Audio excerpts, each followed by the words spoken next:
Good evening and welcome again. My name is Lawrence Berliner. I'm an attorney in the field of special education law.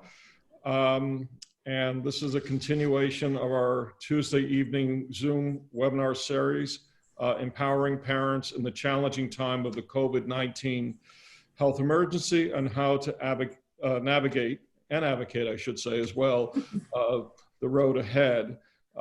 Tonight is another one of our conversations. I'm joined with our co-host, Jane Faherty, who's the director of the Jewish Community Center in Stamford's JumpStart program, and she's the director of community relations.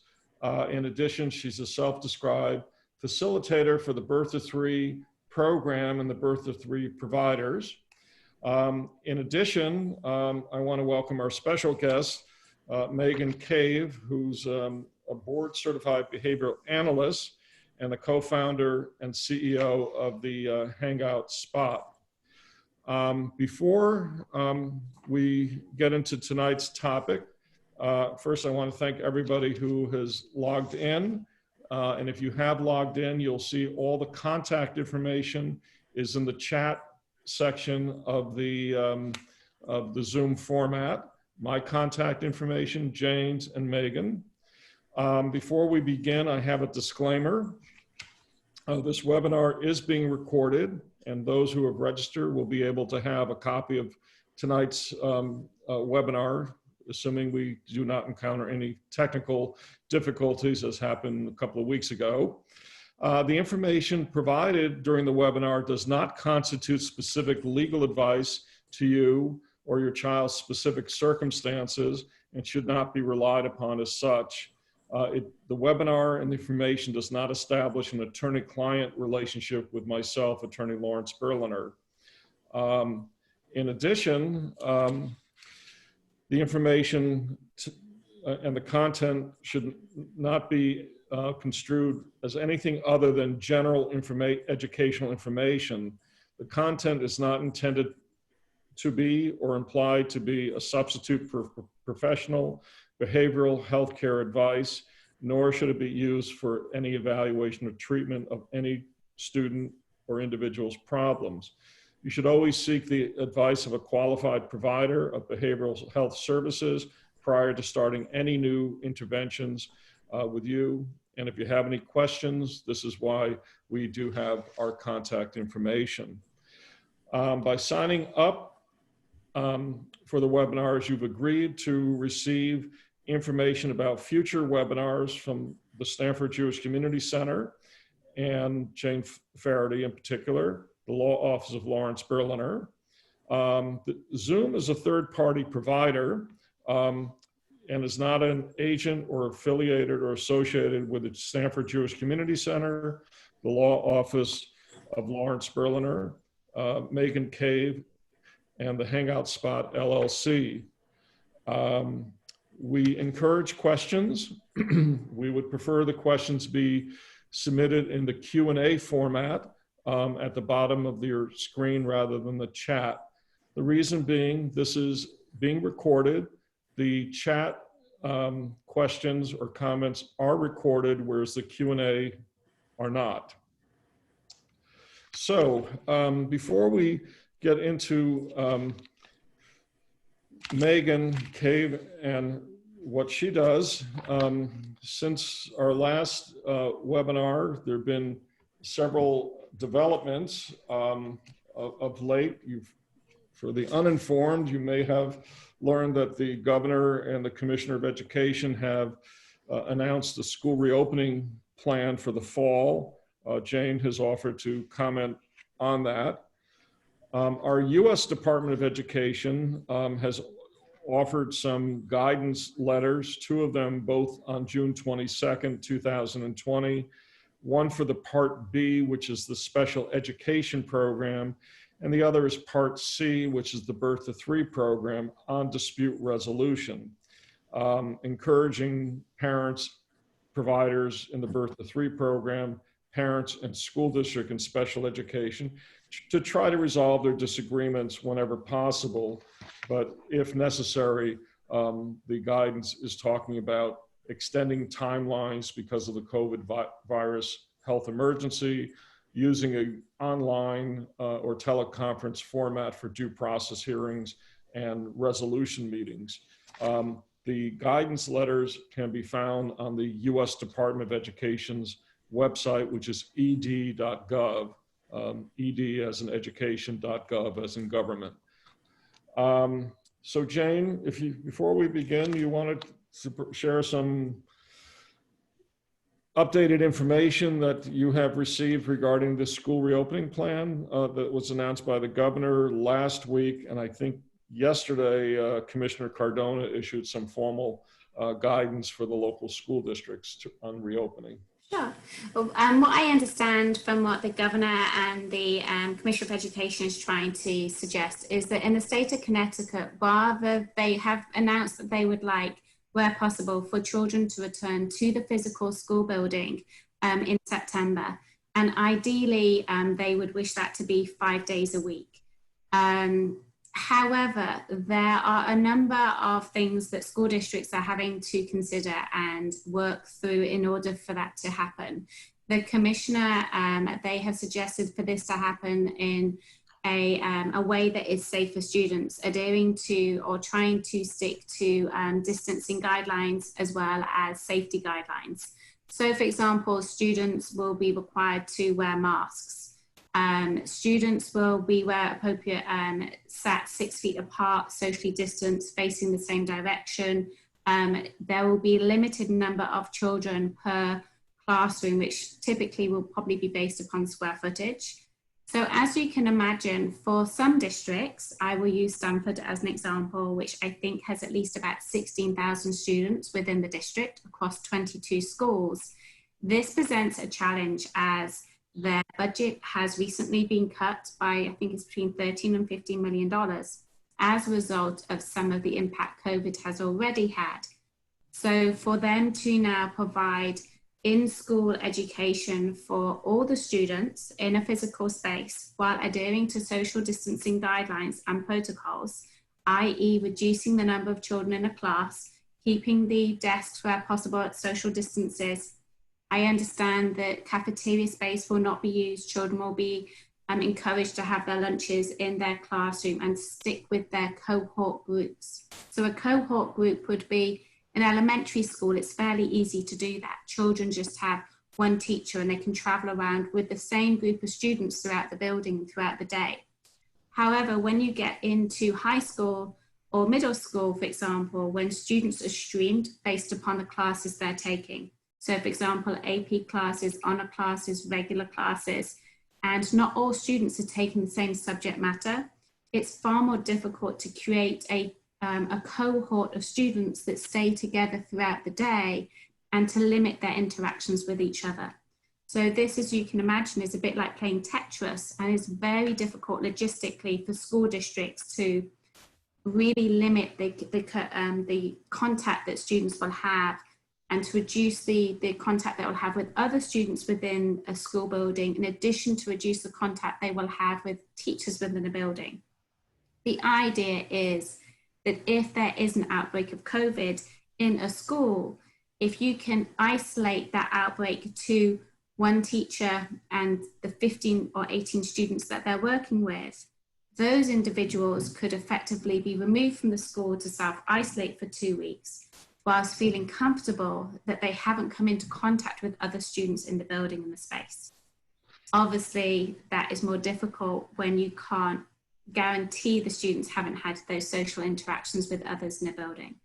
So while the Governor of Education understandably wants to ensure there's an element of equity in the state, giving all children equal access to education in a physical space and building, there are great challenges for districts in order to exercise that and to do it fairly and safely within their districts, given their financial restraints. So I know that they are working very hard to come up with effective plans, but they are also aware that they might have to pivot if an outbreak of COVID reemerges.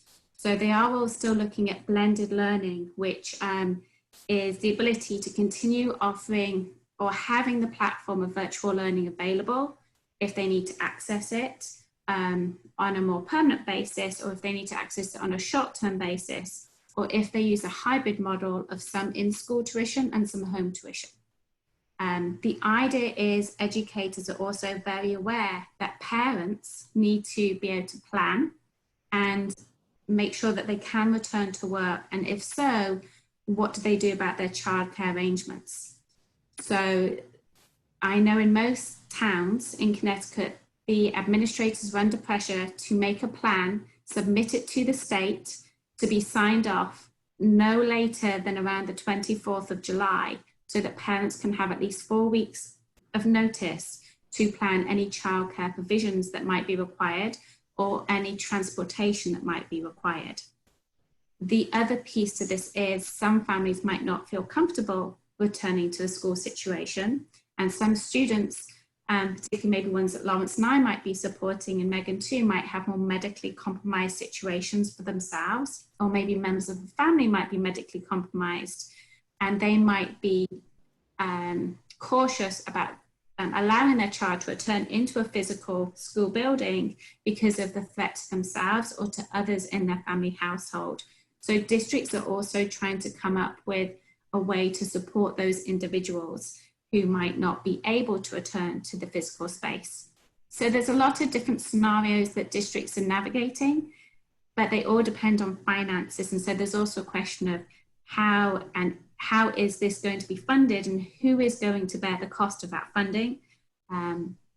So a few things coming up, Lawrence, that we're going to need to dive deeper into, I'm sure, when decisions have finally been announced and made. Well, I was surprised with the strident comments and pushback from the Connecticut Education Association and the American Federation of Teachers, which are the two predominant unions that represent the teachers, and they are seriously concerned on behalf of their membership, whether we're moving too fast, too soon, with vague guidance. And also the last point you touched upon, who's going to pay for this? Where's the money coming from? Because I know under the CARES Act, which is the economic stimulus legislation, that approximately $111 million was allocated to Connecticut for general education costs, and another $27 million was allocated for special education. But I don't know where that money is and how it's being, circulated from the state, which has the money, to the local school districts, which apparently don't have the money. So it's a major area of concern for parents, teachers alike, administrators, policymakers, elected officials, and I hope this July 24th date that you had mentioned will give everybody enough time to do some further planning, because the reaction anecdotally and through the official statements of the two teachers unions so far has not been overly positive, or translated has been pretty much negative. So there's a question here. Stamford is making major cuts, which they did. How will COVID-19 affect kids with learning disabilities, especially kids with IEPs, if the kids have to be in one classroom? The answer to that is they have an IEP. And as such, with children with an IEP, and correct me if I'm wrong, Lawrence or Meghan, but the schools are going to have to deal with their situation on an individual basis. The school will have to consider the individual needs of your child and their IEP, and how best they are going to deliver and provide that service in the most safe, effective fashion when schools do reopen. The schools are going to have to look at it on an individual basis, as well as looking at it across the numbers of children that they're looking to support. So I hope that reassures you that it will be about, and again, Lawrence, correct me if I'm wrong, but establishing a PPT meeting with your team to talk about the transition back into the building and the support and services that your child currently receives, and how that is going to continue to be delivered to meet the goals and objectives and the services that have already been agreed to in your IEP. that's an excellent point. And to remind our viewers and participants that the Free Appropriate Public Education Standard, otherwise known as FAPE, was never repealed. The children have a right to a free, appropriate public education as set forth in their IEP. The IEP was not suspended. Where the delivery of services would take place was changed from in-person classroom instruction to virtual or online. And as we're moving forward, hopefully back into the in-person mode, the IEP should be implemented as written. And as Jane pointed out, if there's a need to discuss modifications or changes to the IEP, request a PPT meeting. And the PPT meeting will be a virtual PPT meeting, Google Meet, Zoom, there are a couple of other formats. And this way you should have enough time, if this July 24th date is a hard and fast date and the plans are actually submitted, to look at your child's IEP, look at your school district's reopening plan, and discuss what needs to be changed. I was listening to a webinar a few nights ago, and this is an example. If we have to wear masks and my child won't wear a mask, that could be a source of conflict. So one of the participants suggested meet with the school district and maybe have an IEP goal to help the student learn how to wear a mask safely and comfortably. I thought that was pretty, something that's insignificant, like wearing a mask, could have a major impact upon their education.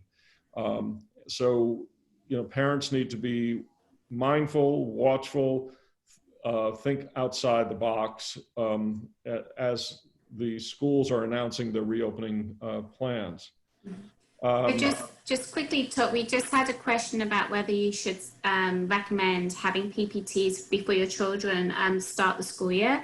I personally would recommend that. Lawrence and Meghan, I actually met Meghan during the PPT when I was advocating for some children in the school district that she was working in.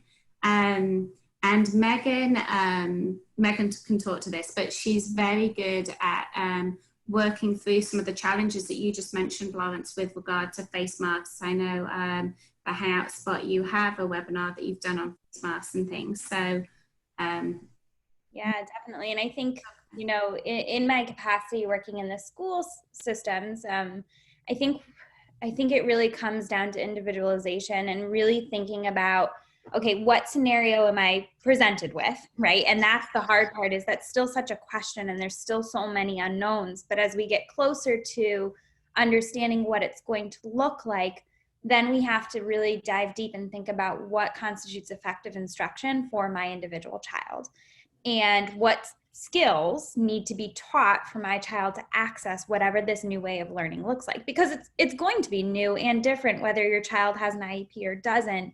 And there's going to be things that we have to teach children who don't have special needs. So it's really going to be a process of individualization, thinking about skills that need to be taught, and then the how to teach them. So the similar process you follow when developing an IEP, just the COVID plan for it, right?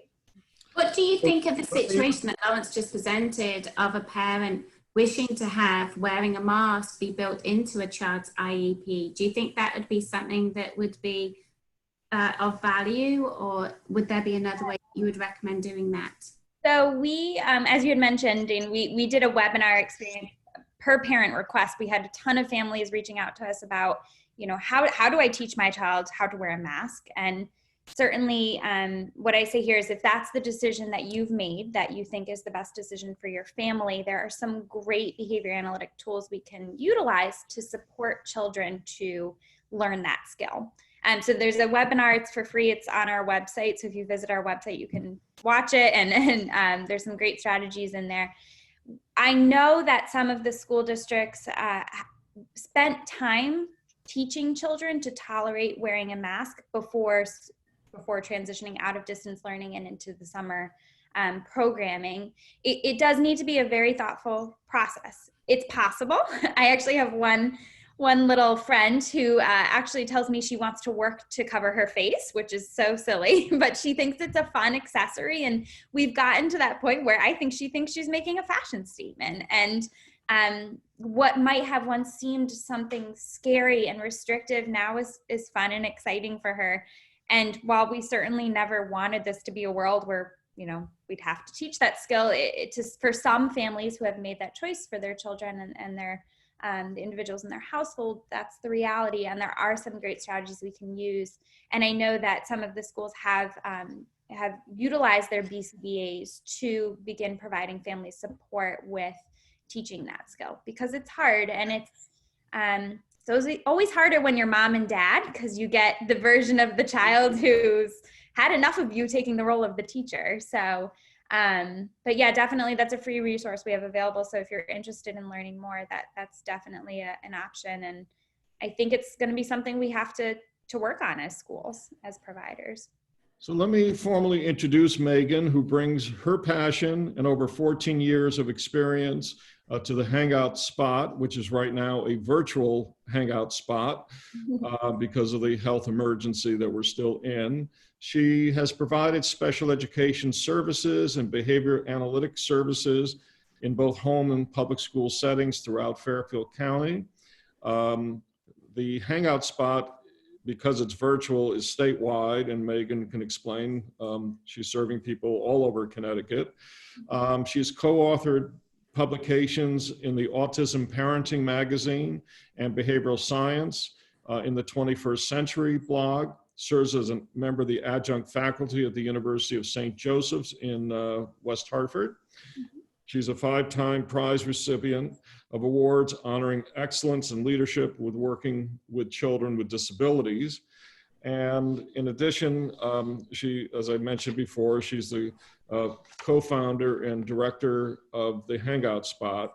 And tonight she'll be discussing strategies for supporting children with social success as we navigate the next step.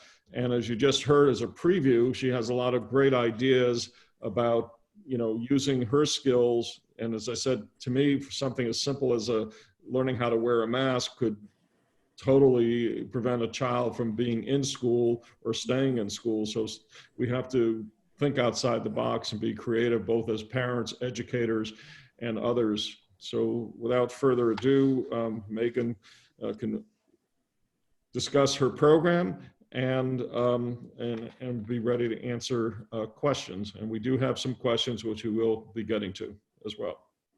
Sure. So maybe I'll start by just giving a brief introduction to what the Hangout spot is and what we do, and then maybe toss some questions back and forth. So the Hangout spot is a behavior analytics social skills development center. So myself and my co-founder, Justina Balzar, are board certified behavior analysts. So as I'm sure you guys know, we just love using confusing acronyms in the world of special education. So you may have heard us referred to as BCBAs. And we practice yet another acronym, ABA, which is otherwise known as Applied Behavior Analysis. So that's the science of learning and behavior. And our organization was really founded upon 2 core principles. First, this deep desire to provide families with the gold standard when it comes to care. We are incredibly passionate about providing industry-leading, highest quality care that we can to families, because we have a tool set in the science that has potential to create really meaningful change for kids, and we want to give the very best we can of ourselves in our practice to our families. And then we began talking with a lot of families, and some of the stories that we were hearing were things like, you know, reading, writing, and math are also important, and I want my child to excel at those things, but my child is 13 years old and has never been invited to a birthday party, or doesn't have someone to call a best friend. And this resounding concern on behalf of families of what's going to happen to my child when I'm not here anymore if they don't have meaningful relationships with other people. So our business is all about teaching play and social skills using the science of learning and behavior. We serve children from birth to 18 years of age. Our youngest right now is 2 years, but we will go a little bit younger if children need support. And we're really a service that's applicable to all children. So, you know, of course, there's major benefits for children with autism and other special needs, but also children who may not have a diagnosis, who are addicted to technology or struggling with social anxiety or impacted by bullying, whether they're the victim of bullying or the child engaging in bullying behavior. Both of those are simply social skills that need to be taught. Children growing up without siblings who don't have peer models before they enter school age. So we just live and breathe all things play and social, and use our science to teach those skills. And as you mentioned, we are living in the Hangout spot virtually cloud right now. So all of our services are available online right now, but they look nothing like traditional distance learning. Super engaging, super play-based, developmental play groups, social groups, family coaching experiences. I did see someone had asked a question here about the resources I mentioned. So if you go to our website, it is www.thehangoutspotllc.com. And in the upper banner, you will see a tab called resources. So we have a whole host of free webinars, free parenting guides, free articles on a wide range of topics, but we did do a COVID-19 series in collaboration with a lot of parent organizations. So there are some topics that would be particularly useful during this time available there. And so we'll that's in a nutshell. We'll provide that in a follow-up email. Great. So I know that traditionally ABA is about collecting data, looking at trends and behaviours. And I'm sure that there's an element to that with what you do. But in talking with you, I know that you're very much focused on a naturalistic, play-based ABA. Can you explain what that is? Because I think that really makes you unique in what you're looking to do. Yeah, so Christina and I found when looking at traditional social skills instruction that the method of instruction is often teaching children to memorize rules, right? So what is the rule for saying hi to people? When you see somebody, you're going to make eye contact, say a greeting, and then move on. And if we teach children that rule and they can recite it back to us, then that's great and wonderful. And there you go, they've mastered that IEP objective. And Justina and I came to this point where we realized that that was a really ineffective method of social skills instruction. And I'm going to give a pretty blunt example. So let's say I read a book about swimming. I don't know how to swim, so I spend time researching it. I read books, I watch videos of people swimming, and I do all this learning. And I can tell you exactly how to swim, right? I can list the steps for you, and I can describe it so eloquently to you. And then you throw me in a pool and I drown. Well, you know, did I master swimming just because I could tell you the rules? No, of course not, right? And we were finding that providers would say things like, well, Joey knows the rules and he's choosing not to apply them, and there's nothing I can do about that, right? That's the child's choice, and placing the blame on the child. And we found that that's just an unacceptable excuse, right? It's really a product of ineffective social skills instruction. And that really challenged us to think about, as providers, what do we do better here? Because it's not okay to say that just because a child can recite scripts or recite rules back to you in a very contrived situation, that they've mastered things enough to navigate all the complex social situations that arise throughout a lifetime. So Justina and I really focus on a subset of ABA. It's a type of ABA called Natural Environment Teaching, another acronym for you, because why not? It's called NET, N-E-T. So natural environment teaching is a type of teaching where we use the principles of applied behavior analysis. We use all the same strategies of learning and behavior, but we do it in a way that mirrors the real world. Everything you do has to be in the context of something that's authentic, and teaching skills that are very nuanced in real life scenarios. Because at the end of the day, if a child can recite rules to you in the same group with the same teacher in the same place, well, that's great. They're going to be able to tell you the rule if you put them in that same situation over and over again. But it doesn't help you when you get invited to your first play date. And it doesn't help you when you get when you're trying to get a date to the prom, or you're doing your first job interview, because you haven't been taught how to apply those skills in real life. So we really put a focus on that natural environment teaching piece.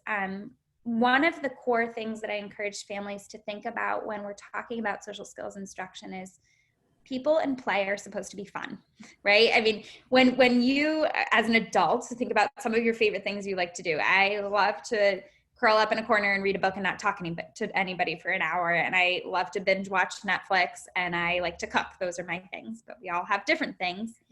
And the reason they're play for me or leisure for me is because they're fun. And so the second you make teaching play and social skills work and not fun, you've in essence withdrawn that intrinsic motivation that we should be teaching. We should be teaching that play and people are something that's naturally reinforcing for children so that they want to engage in it. So in addition to that natural environment teaching approach, which is all about mirroring the real world and making things authentic, it's also about building upon children's interests, building upon their motivations, and making it all based in play and their individual passions, which is why I say, what we do looks nothing like the distance learning model that some children may have experienced of, all right, my teacher's coming on the screen and man, I better turn this computer off, because then guess what? She disappears and it takes mom and dad 5 minutes to figure out how to turn Zoom back on. And by the time I do that 3 times in a row, the teacher has to move on. So I'm done with this nonsense, right? It has to be an experience that the child wants to be a part of in order for play and people to be taught that they're good things that you want to be a part of. So that's the natural environment teaching piece of it. And I think, teaching loosely, and that's a mistake we make so often, but really varying the language we use, varying the people who are in this scenario, varying the place, varying the activity. You don't want to use the same people, places, and activities repeatedly, because you get back to that methodology of teaching rule memorization, which is not an effective. No, and I think that's so important. I mean, I know that in my classroom experience, whether I'm with children, from age 3 through to young adults and beyond, quite often we hear the expression, "Oh, they're scrolling through the Rolodex. They've learned something by rote, and it's not functional. They're just trying to scroll through to see what's going to fit this scenario." And I really think that the natural way in which you are approaching situations really helps children navigate and problem solve independently without the crutches which sometimes we do inadvertently create for our children, whether it's in the classroom or the home situation or the play date. Because if you can talk about what you regard as generalizing skills is a mastery of skills, that's important for educators as well as parents to kind of understand, because sometimes we assume that we've seen a child demonstrate something, that they've mastered it, but that isn't always the case. Yeah. So when I think about mastery, I'm going to say 3, but we'll see how many I come up with here. I think I've got 3. 3 core principles that we should be thinking about. So the first is that generalization piece. I have not done my diligence as a provider. If your child cannot apply the skill in real life, again, not just tell me the rule, but apply it in real life across people. Mm-hmm. What I mean by people is different teachers, different adults, but not just that, different peers, mm-hmm. Familiar peers, novel peers, peers you've never met before, right? Places. So I think an important component of that, and one of the things that we really try to supplement some of the work that's happening in schools is, yes, you can do it in the classroom. Yes, you can do it in the small group in your social worker or your school psychologist's office. Yes, you can do it in the cafeteria and at recess, but can you also do it at home? Can you do it when you go to the playground? Can you do it when you get invited to a birthday party, right? So people, places, and the last thing is time. So if you've mastered a skill and I don't work on it for a month or so, and COVID-19 is a great opportunity to practice some of these or to test some of these, this teaching, right? And then all of a sudden I throw you into the scenario and you have no idea how to demonstrate that skill that 3 months ago you were really great at. That's not mastery, right? And that kind of brings me to point number 2, which is at the Hangout spot, we use something called precision teaching, which is, again, another little facet of applied behavior analysis. The acronym is PT. I'm going to give them all to you so that you can speak my code. But Precision teaching is a method of data analysis that we use that allows us to predict developmental trajectories and developmental outcomes. And without getting into all the science, the bonus is on a regular graph, you can distort data and you can make data look as pretty or as ugly as you want it to by changing the axis. I can't do that when I use my precision teaching graph. It looks like how it looks, and I will know pretty quickly if what I'm doing is not working. And one of the core things we talk about in precision teaching is the idea of fluency. And I contrast fluency to accuracy. So to put that in kind of familiar terms, if the IEP objective is doing math facts, and the math fact is what's 2 + 2, and the child goes, okay, 2 + 2, so let me count, 1, 2, okay, so that's 2, and what was the problem? Oh, it was 2 + 2, so I need 2 more, 1, 2, okay, so 2 and 2, now 1, 2, 3, 4, 4, okay, the answer's 4. Okay, so on a graph, that situation just looked like 100% accuracy. Mm-hmm. But does that skill serve that child in real life? Absolutely not, because by the time you've done 2 + 2 in the grocery store or wherever you are in life, guess what? You've lost your place in line and someone took all the apples you were trying to buy. Like it's not an effective use of that skill. What is mastery is what's 2 + 2, 4. I know it. I know it so well. It's like that saying of, I know how to ride a bike. And when you know how to, that's not the saying. It's as easy as riding a bike. You know what I'm talking about, right? Yeah. You're not gonna have to do calculation. You just know that. That's what I mean. Yes, exactly. So when you know something so well that it's fluent, it's like a second language. You literally remember it if you haven't done it for forever because it's fluent. So we don't teach to accuracy while we look for accuracy. What we teach to fluency. So we look to increase the rate of correct responses and decrease the rate of incorrect responses. Because when you apply that same scenario to all things social, when you're doing math facts and trying to buy apples in the grocery store, that's one thing. You might be able to slow down a little bit, and it might serve you. You can get a calculator and figure it out. But when your friends are watching you be disfluent, for lack of a better term, in social skills, they're going to think you're weird. They're going to think that it's too much work and not worth their time. And they're going to move on. And for that child who is really trying, and guess what? They have 100% accuracy, and all the people at school said they mastered this skill.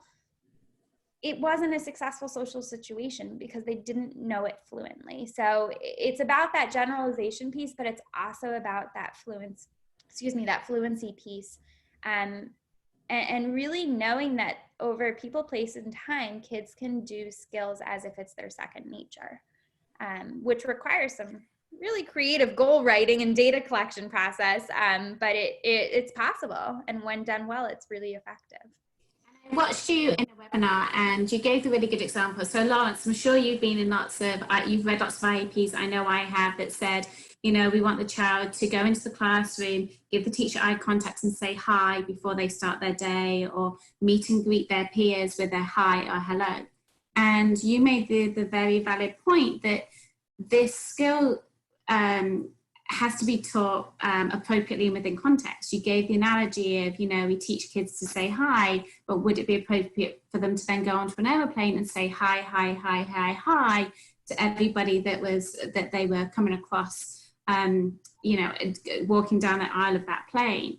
So there really is, as well, it's about teaching the skill, but also then teaching the child when and how to use it appropriately so it is functional, and not just scrolling through the Rolodex and wrote, oh, I see somebody, therefore I say hi, as an example, because we might not want our children to say hi to everybody. And it's helping them make that distinction between what's socially appropriate, not only for yourself, but the audience that you're with, also to truly master and generalize that skill, but also the challenge for social pieces, the nuances of it, because the audience is going to respond differently to you because it's not an innate object, and that's the challenge. So what advice would you have for parents when looking at those kind of goals and objectives? How can they help the school and the staff understand, whilst that's a valuable skill, how can we make it functional and accessible for my child to really master, like true mastery, not just rote? Yeah, so it's complex. It's not an easy task. It requires time. It requires thought. And Justina and I have read, I don't want to say all, but many social skills curriculums out there. And what you'll find is providers tend to pull from cookie cutter assessments. They take the they'll take the peers curriculum, they'll take Michelle Garcia Wiener's curriculum, they'll take whatever, and they'll pull pieces of it. And when you look at them all side by side, what you see is there's gaps in some of them, and then there's areas that some of them touch on that others don't, and none of them are comprehensive in that they cover the whole spectrum of social skills. So when we write goals and objectives, first of all, well, I guess what I'm saying about the teaching component, when we think about how we're going to teach the skills, we don't just pull from one cookie cutter curriculum. We really take a look at the nuances and the dynamic nature of some of these social skills. And so when you're thinking about that, the same concept applies to writing the objectives. So what we do is we think about, I'm going to call it in ABA world, we call them learning channels. So what is the learning channel in and what is the learning channel out? And we think about our senses. What do you see? What do you hear? What happens in the environment that clues you in that a social skill is either appropriate or inappropriate to apply in this moment? And then how do you demonstrate the social skill? So that's my least favorite objective of all time is Joey will greet people upon entering the social skills group in 80% of opportunities. It is the worst objective ever. I literally think it should be crossed out from every IEP and for the exact reason you said, right? So that might seem great and wonderful, but it is not socially appropriate to every time you walk into a room, turn to every human in that room and say, hi. That's not going to get you anywhere. That's not a socially successful skill.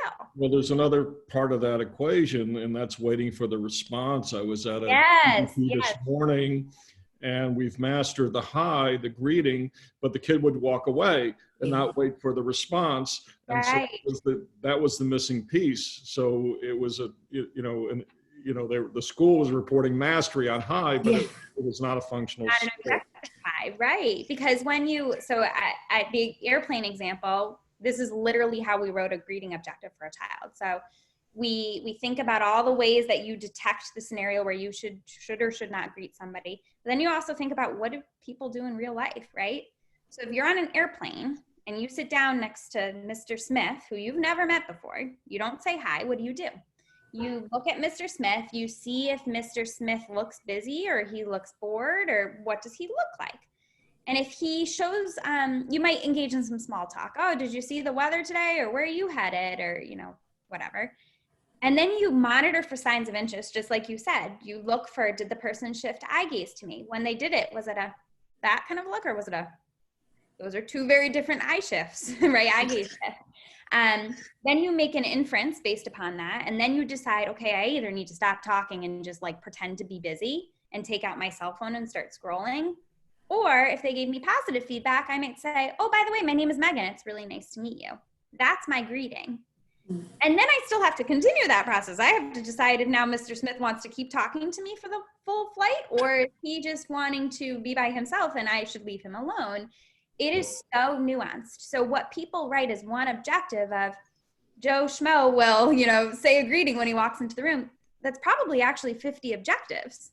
Your goal might be Sally will demonstrate the ability to demonstrate the nuanced skill of social greetings. That wasn't very objective, but you get the idea. And then underneath that, it's Sally will demonstrate the ability to engage in small talk with a novel person.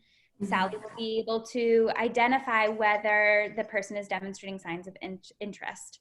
Then Sally will be able to make some kind of comment that's oh, by the way, my name is so-and-so, and then evaluate the response and so on and so forth.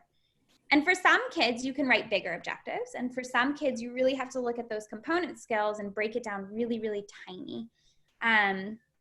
So it's a process. It's a thoughtful process, but you have to remember social skills are complex. I make the comparison to you know, we don't expect kids to learn calculus in one sitting. So why would we expect them to learn something as complex as social skills in one sitting? It requires repetition and repeated practice opportunities on the same skills in different ways, but in a thoughtful, nuanced way. So I just want to give a program note. Some people have joined us after our introduction, and I have one person with a raise their hand online, and we wanted people to use the Q&A format to present your questions, not the chat, and we'll try to get to everybody's question. So those that have joined us after the introduction, please use the Q&A format. We will do our best to get to every question, and if you have questions, this will be a good time to start logging in. And so with that program note being complete, please continue on. yeah.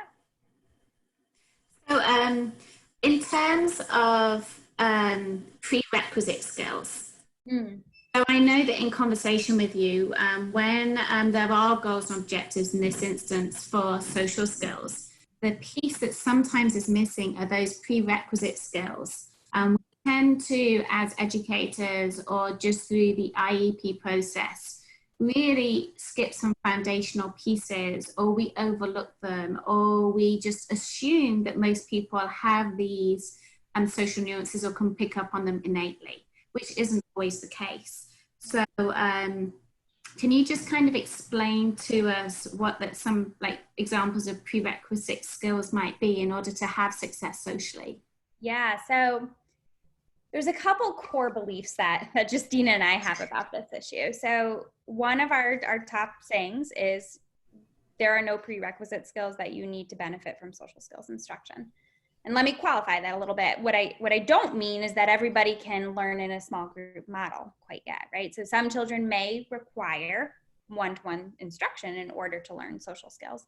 But I think every child has the potential to benefit from social skills instruction because humans are social. That's our nature, right? We're social beings.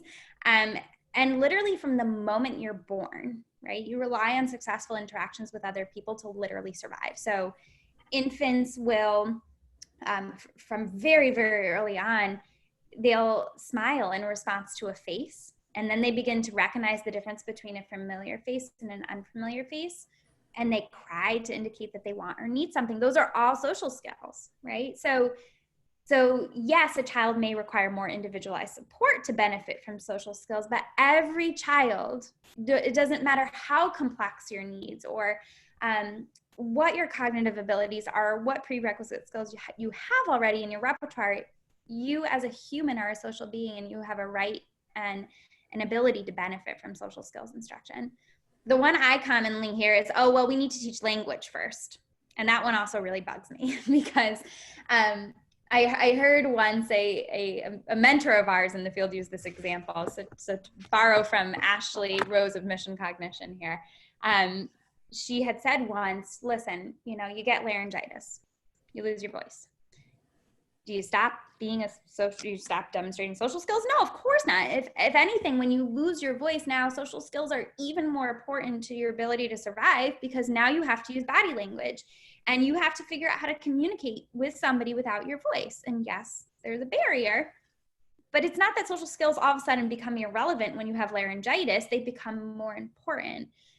So, you know, we have children enrolled in our programs who have demonstrated such incredible progress who don't have any formal communication system. And that social skill might look like mom's holding up my favorite toy and I've learned to communicate with her because I shift my eye gaze to her to tell her, hey mom, that was really fun, I want more, right? And that for a child who previously did not recognize that people existed and that relationships with people were powerful is a huge, huge deal.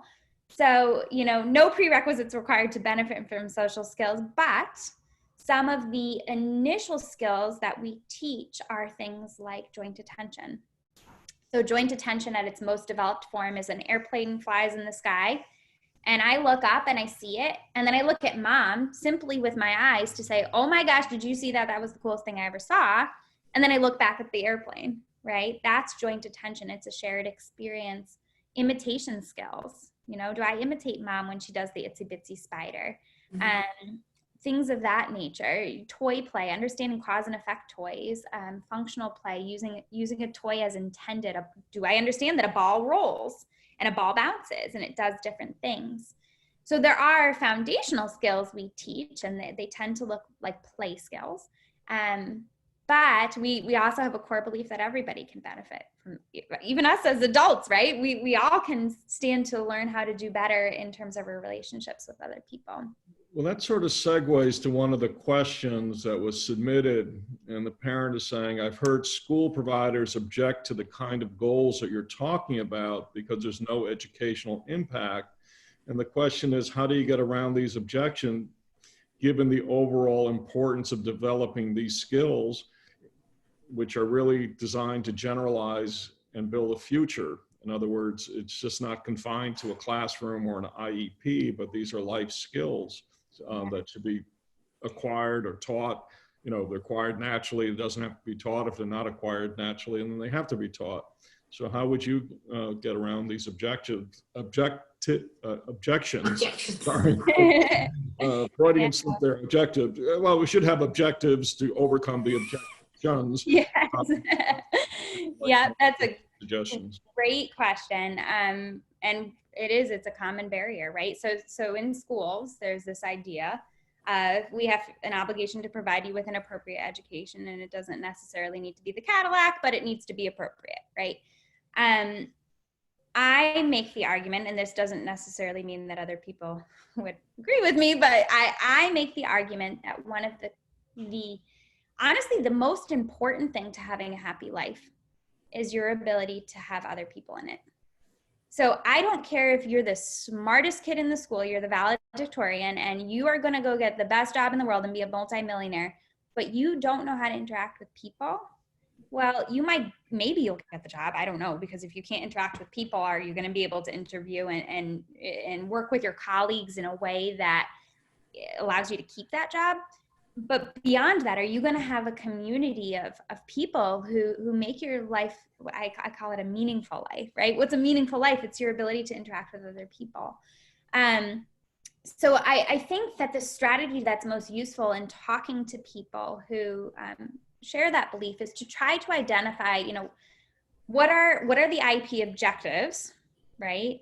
In the social present levels of performance or what have you, in that social domain that correlate with life outcomes that the school is responsible for.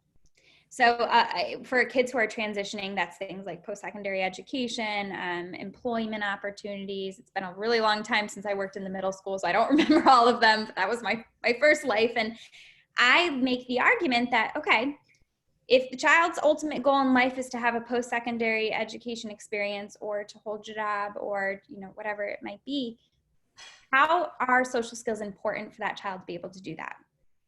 Because if there's barriers there, they're not going to get there. And so really having those conversations, but I recognize that that's one of the biggest barriers in schools, right? Is that if a child has age-appropriate reading, writing, and math skills, then there's this dismissal of the social realm and its importance. So I think trying to tie it to life outcomes is really where you can try to have that conversation. And the stats are scary. I mean, when you look at positive or fluent social skills or effective social skills and the life outcomes they correlate with, I mean, they result in higher rates of attending college, higher rates of being able to hold a job, being able to, even things like having your own house.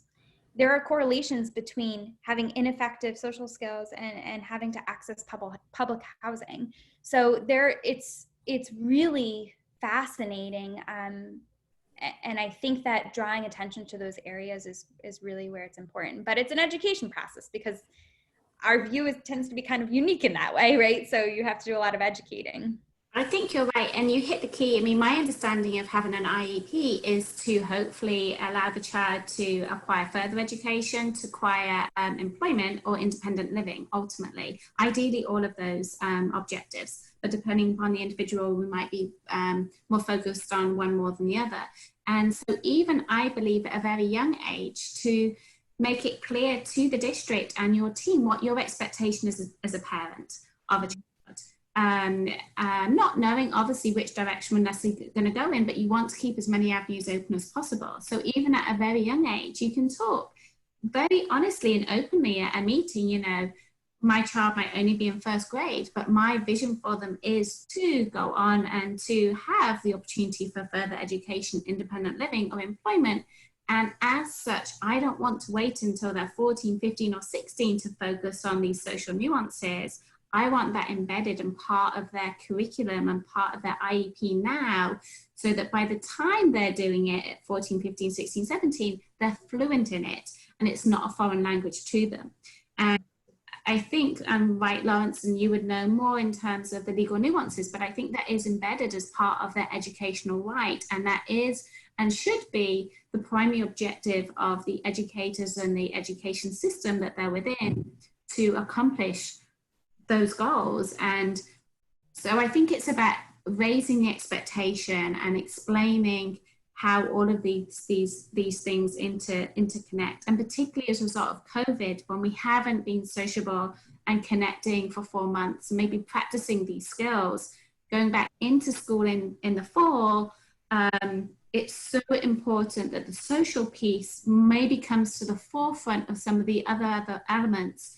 And to have, I think, to have the behavior therapist or the school social worker or psychologist who might be working on those social skills connect with the other disciplines that the child is working on, whether it's reading, writing, arithmetic, to help those teachers connect with that child too, because you might be working on a strategy with a child, introduce them to nuances in language, and if the team can be on board with that technique and that approach, you might make further strides with your social piece, but the teachers teaching those disciplines might make also better progress in helping that child connect to their material.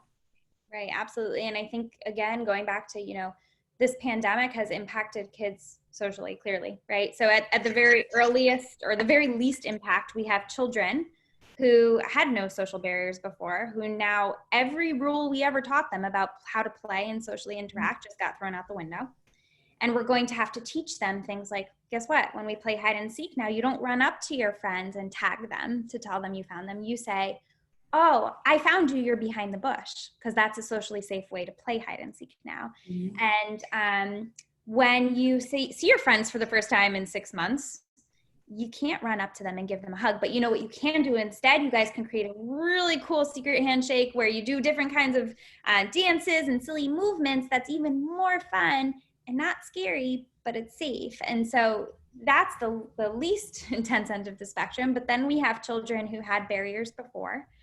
And now we've kind of created a mountain that they have to climb with all the things we were working to teach them. And now it's more challenging because the rules have changed.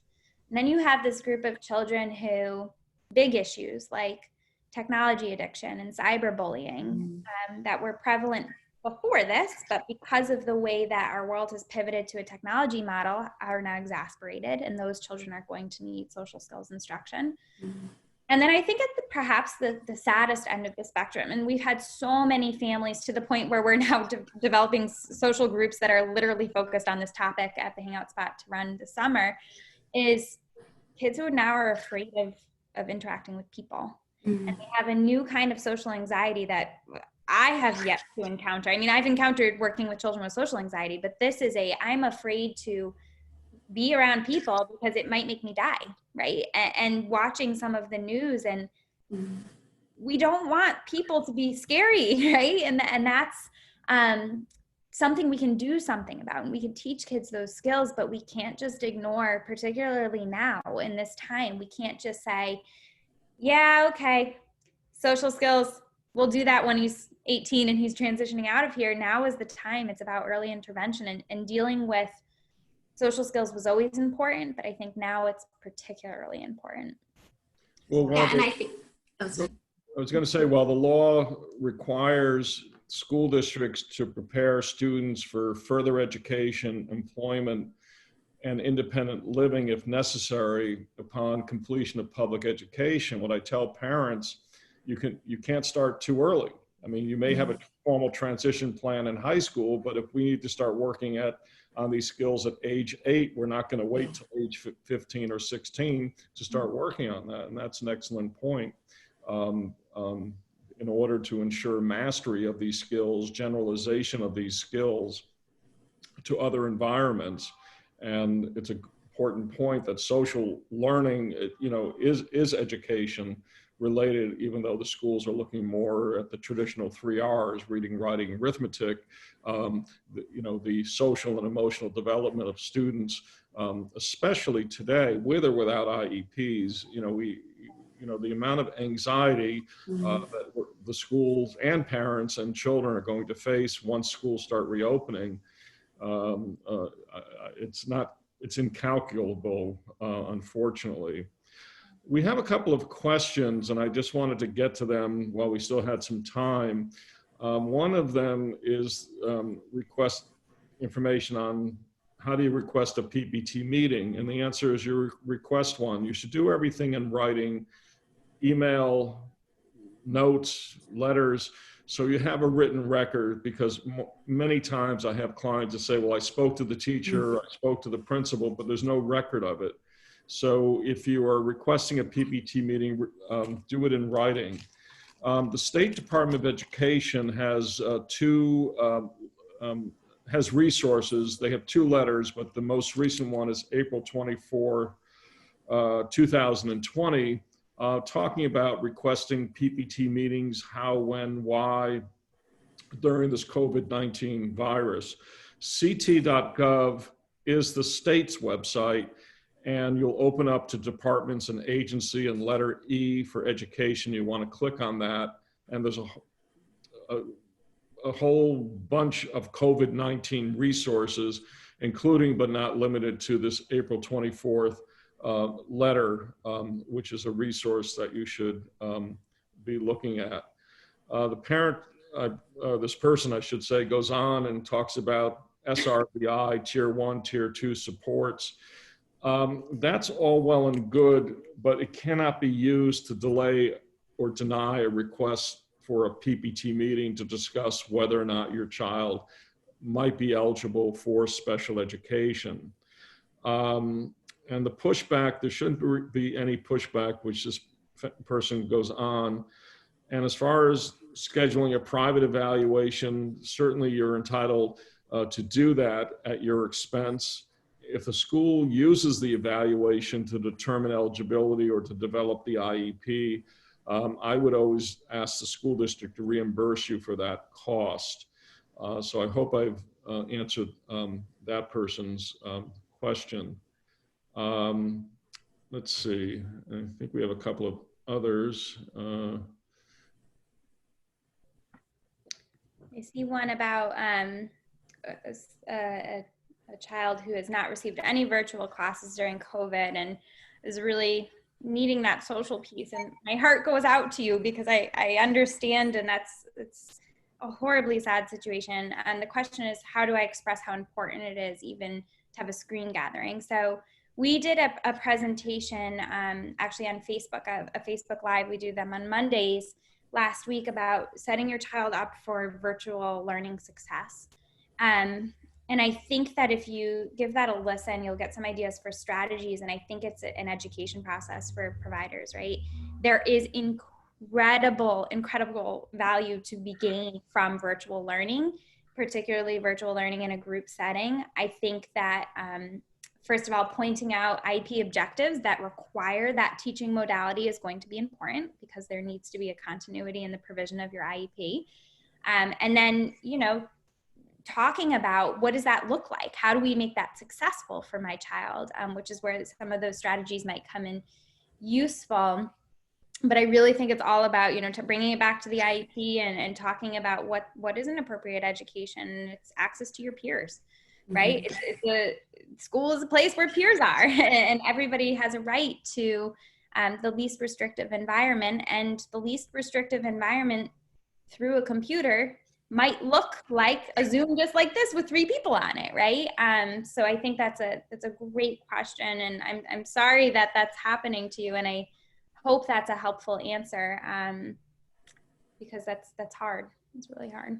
And just so at the JCC, I oversee summer camp as well as my JumpStart programming. So the JumpStart program is for children with disabilities aged between 2 and 3 typically.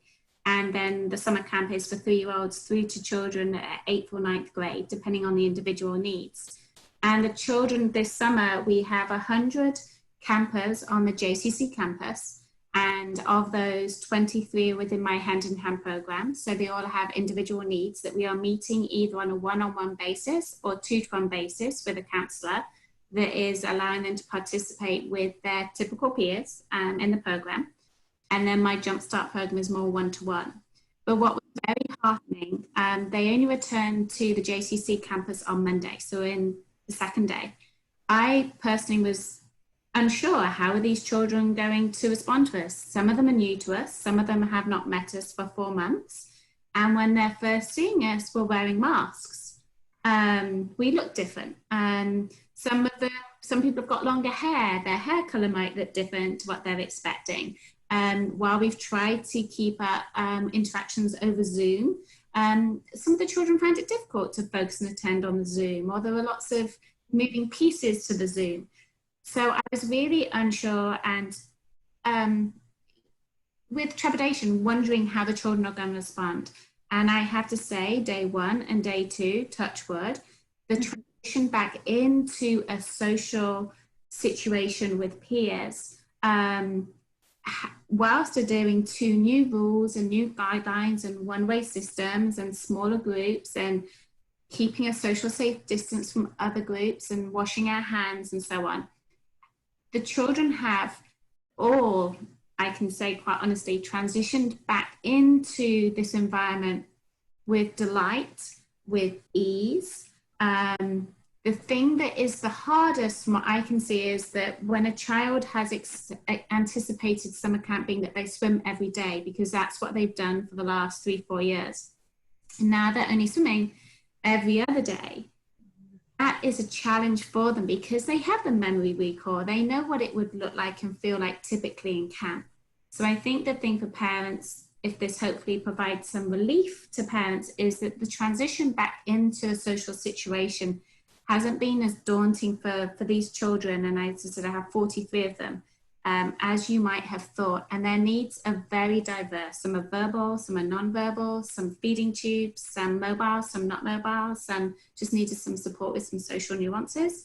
But it's been much easier because we prepared them with social stories. We prepared them with virtual tours, with conversations, with meeting their staff, their counsellors, and try to connect them with each other at times too. So going forward, I would use this summer time to, if you're not comfortable yet getting children together, socially distancing in an appropriate, safe way, to try and start to pave the groundwork and work with your school team with social stories and with reaching out and meeting in a virtual way, maybe other peers that are going to be in their cohort group or their classes again, just so that when they do meet, there's much more of a familiarity there. And when we first met them, we did pull our masks down for just a second so they could recognize and see us before we put our masks back up. That was important for the children. And initially, some of them would pull our masks down and then they'd pull it up for us. but just to reassure people, it hasn't been as difficult a transition back in as you might have anticipated.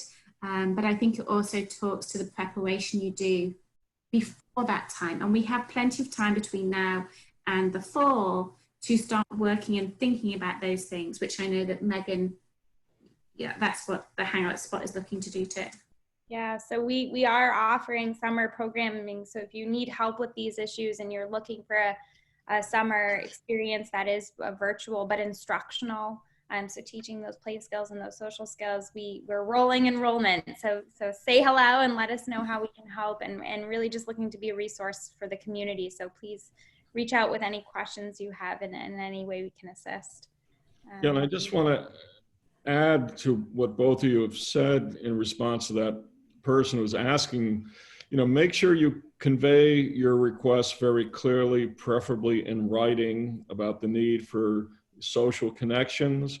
If you have a letter from a treating professional, a pediatrician, psychologist, therapist that's supporting your belief that your child needs to be motivated socially, with even with screen gathering, and the school is still refusing to provide that, what I've advised clients to do is consider obtaining those services privately and asking the school district to reimburse you for those costs. So if you were going to use the Hangout spot, for example, get a proposal from the Hangout spot, the cost, submit it to the school. If they say no, you have an issue that can be pursued in mediation or a due process hearing. There's a 2-year statute of limitation. Maybe there are other issues above and beyond that one social connection issue that may occur next year, especially with schools reopening. I'm sure there's going to be a lot of bumps in the road as the schools are reopening, and some students are going to be left behind, unfortunately, and they didn't hire somebody, or staff left over the summer, or they didn't have enough time to thoughtfully develop the plan that's due by July 24th, and it's still a work in process, and unfortunately your child is caught up in that transition back to school without an effective, appropriate program. So it's important that you articulate your concerns, convey those concerns to the school district, preferably in writing, and be a good advocate for your child by looking at all the available resources that are out there. And if this Hangout spot is that virtual learning, social connection, virtual learning, that would be your request, amongst other requests.